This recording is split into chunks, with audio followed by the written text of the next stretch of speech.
بسم الله وزير كسبورتيغا هيرشبيلي agaasimaha guud wasaaradda isboortiga guddiga Olympiga Soomaaliyeed agaasimaha waaxda maamulka xiriirada kala duwan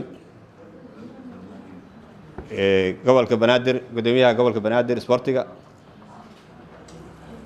degmooyinka jaamacadaha iyo dugsiyada iyo saxaafadda maanta nooga soo qayb gashay dhammaantiin waa mahadsantihiin waxaa sharaf noo ah maanta in xiriirka tenniska oo maanta meesha lagu ansixiyey oo muddo badan aan soo shaqaynin oo hadda jecelnahay xiriirka cusub inuu dadargeliyo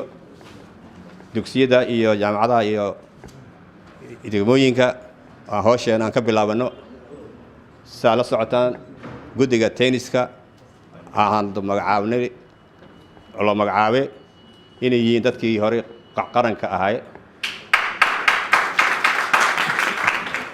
u badan yihiin majority-ga inay yihiin waxaana u yeelnay in wax dadka qaban karo inay yihiin inay hawsha tenniska yaqaanaan dad kale oo khibrad waa noogu jiraan waan ku soo darsanay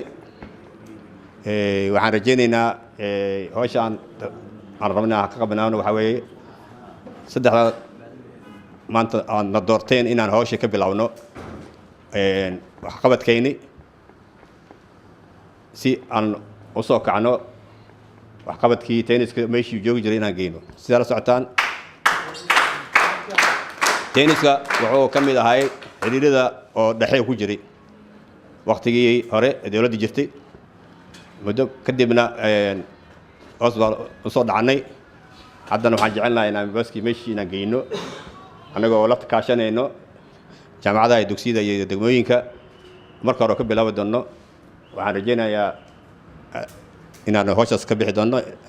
waana ballan qaadaynaa inaan hawsha ka bixino aad u mahadsantihiin